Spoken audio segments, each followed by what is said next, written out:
Hello students, कई students की ये प्रॉब्लम थी सर कैसे नोट बनाएं या जो क्वेश्चन है इन टेक्स्ट करना है उसका आंसर हम कहाँ से लिखेंगे। तो आज हम जितने भी इन टेक्स्ट क्वेश्चन हैं प्रयास करते हैं, अगर एक वीडियो में आ जाता नहीं दो में प्रयास करेंगे इसी में आ जाए, थोड़ा सा शार्ट आपको इंडिकेट कर देंगे जिससे आप आंसर समझ सकें। और सारे इन टेक्स्ट क्वेश्चन और एनसीईआरटी एक्सरसाइज के इतने क्वेश्चन हैं आप इस वीडियो की हेल्प से सबको सॉल्व कर सकते हैं, और अगर चाहेंगे जिसमें कन्फ्यूजन होगा उसकी नोट भी आप बना सकते हैं। तो पहले हम आते हैं टेक्स्ट क्वेश्चन, यहाँ से शुरू करते हैं। Who discovered the cell and how. First question है who discovered the cell and how. हमने फंडामेंटल यूनिट ऑफ लाइफ के फर्स्ट वीडियो में बात बताया कि रॉबर्ट हुक ने 1665 में सेल को डिस्कवर्ड किया बाई सेल्फ मेड माइक्रोस्कोप से। उन्होंने खुद माइक्रोस्कोप बनाई थी, तब ये आज जैसे डेवलप्ड माइक्रोस्कोप नहीं थे, उससे उन्होंने इसको बताया।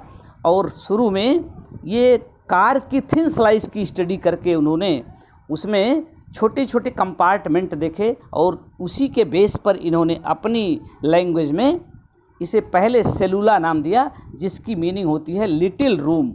तो ऐसे ही जैसे उन्होंने कार की स्लाइस में छोटे छोटे कंपार्टमेंट देखे, उन्होंने बताया लिविंग बीइंग की बॉडी में भी ऐसे ही छोटे छोटे स्मॉल कंपार्टमेंट होते हैं। तो इस तरीके से सेलुला आया, बाद में ही मॉडिफाइड होकर सेल हो गया।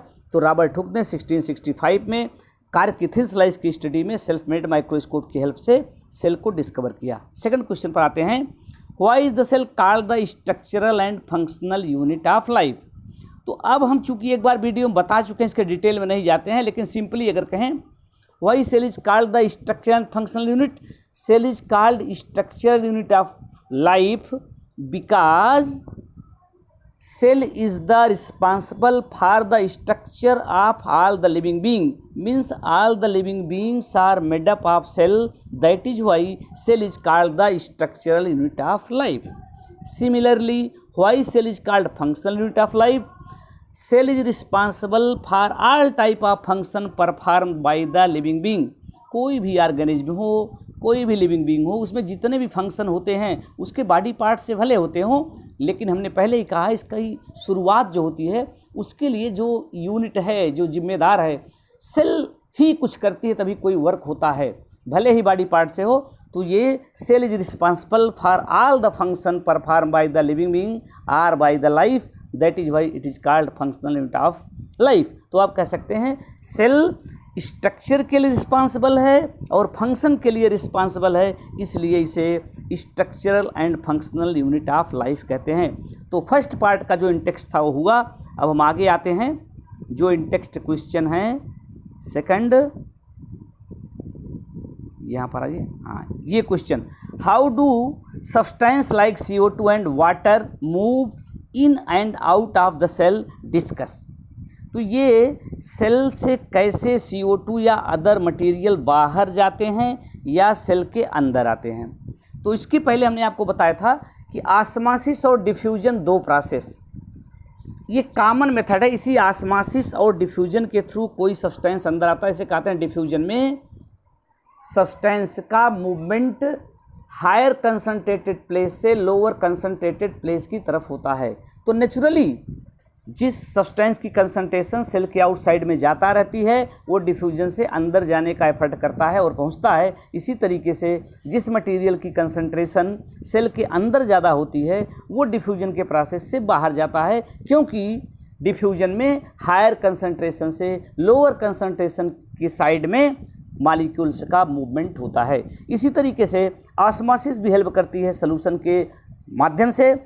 आपने जाना है कि जिस सॉल्यूशन में वाटर की कंसंट्रेशन ज़्यादा होती है वहाँ से वाटर, जहाँ पर वाटर कंसंट्रेशन कम होती है वहाँ जाता है सेमी परमेबल को क्रॉस करके, और सेल के चारों ओर की जो मेम्ब्रेन होती है वो सेमी परमेबल मेम्ब्रेन होती है।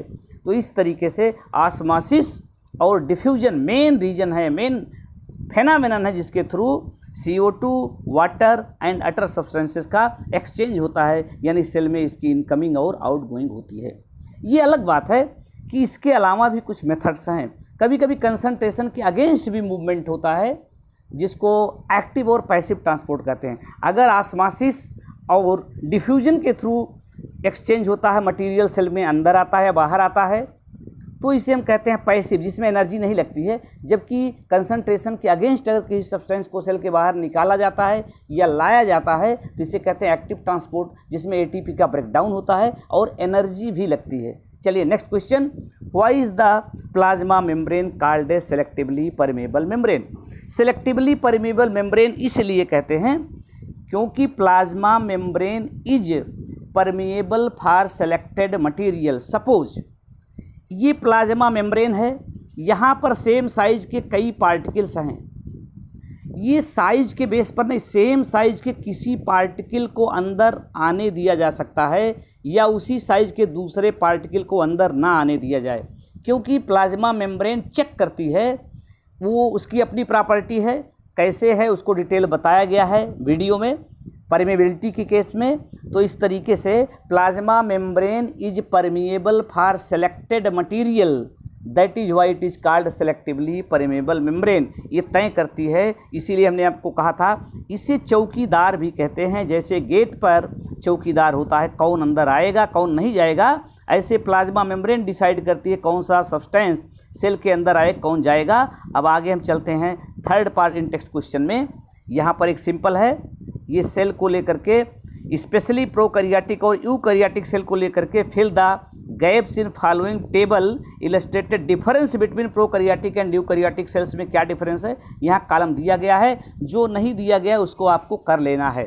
सपोज फर्स्ट दिया गया साइज को लेकर के मेंशन कर दिया गया है, सेकंड पॉइंट में कहा गया है न्यूक्लियर रीजन को लेकर के क्या करेक्टर है, वो यूकैरियोटिक में लिखा गया है nuclear region cell defined and surrounded by a nuclear membrane. जबकि प्रोकैरियोटिक केस में क्या कहा जाता है, न्यूक्लियस या nuclear material is lies in the cytoplasm and not covered with the nuclear membrane. Nuclear membrane bound नहीं होता है, इसलिए इसे न्यूक्लियाइड भी कहते हैं।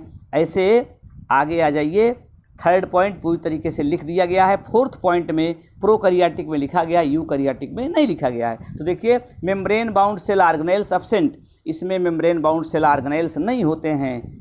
मीन्स प्रोकैरियोटिक में मेम्ब्रेन बाउंड सेल ऑर्गेनेल्स नहीं होते हैं, जबकि यूकैरियोटिक में मेम्ब्रेन बाउंड सेल ऑर्गेनेल्स, यानी जो सेल ऑर्गेनेल्स मेम्ब्रेन से बाउंड है, इसमें सेल मेम्ब्रेन पाई जाती है, like mitochondria, plastid, गाल्जी apparatus, endoplasmic reticulum, lysosome, ये मेम्ब्रेन बाउंड सेल ऑर्गेनेल्स हैं जो यूकैरियोटिक में पाए जाते हैं और प्रोकैरियोटिक में आप कह सकते हैं यही नहीं है। तो अगले अब स्टेप पर आते हैं इन टेक्स्ट क्वेश्चन के, आगे बढ़िए और आगे बढ़िए।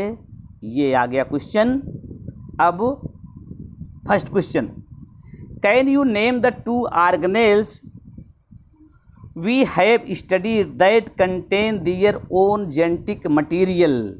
तो यहाँ पर ये जानना, जेनेटिक मटेरियल से मतलब ये होता है कि कुछ ऐसे पार्ट होते हैं जो न्यूक्लियस में जेनेटिक मटेरियल होता है डीएनए के फॉर्म में, वही कंट्रोल करता है सेल ऑर्गेनेल्स की प्रॉपर्टी को।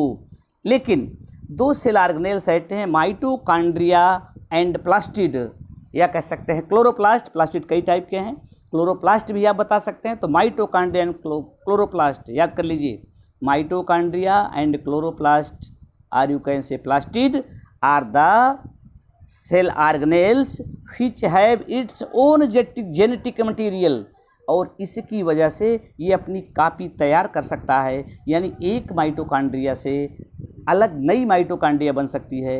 इसी तरीके से प्लास्टिड से नए प्लास्टिड बन सकते हैं। चलिए इसी स्टेप का दूसरे क्वेश्चन पे आते हैं।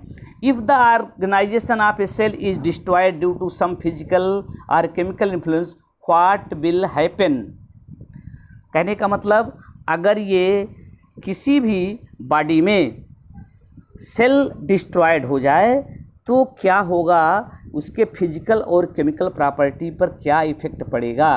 तो जानते हैं सेल का काम है, ये बॉडी में या सेल के अंदर अगर यूनिसेलुलर है, होम्योस्टेसिस को मेंटेन करती है। होम्योस्टेसिस से मतलब ये है कि जो रिक्वायरमेंट है, जो कंडीशन है, सपोज टेम्परेचर जो होना चाहिए उससे न ज़्यादा हो न कम हो, वाटर की क्वांटिटी जितनी होनी चाहिए उससे न ज़्यादा हो न कम हो, वेस्ट मटेरियल सेल में ज़्यादा नहीं होना चाहिए, एक क्वांटिटी में होना चाहिए, अगर ज़्यादा होगा तो हार्मफुल होगा। तो कहने का मतलब जो सेल के अंदर इंटरनल जो इन्वायरमेंट है, क्या ज़्यादा होना चाहिए, क्या कम होना चाहिए, ये देखना है। तो ये कैसे मेंटेन बनी रहे, टेम्परेचर बना रहे, प्रेशर बना रहे, सब्सटेंस जो रिक्वायर्ड हो वो रहे, जो ना रिक्वायर्ड हो बाहर रहे, जिसकी रिक्वायरमेंट हो कम हो तो बाहर से लिया जा सके, इस पूरी प्रोसेस को कहते हैं होम्योस्टेसिस। यानी सेल की जो इंटरनल कंडीशन है, ऐसे बॉडी में जो कंडीशन होती है इंटरनल, उसको मेंटेन किए रहने के लिए जितने भी प्रोसेस होती हैं सबको मिला के कहते हैं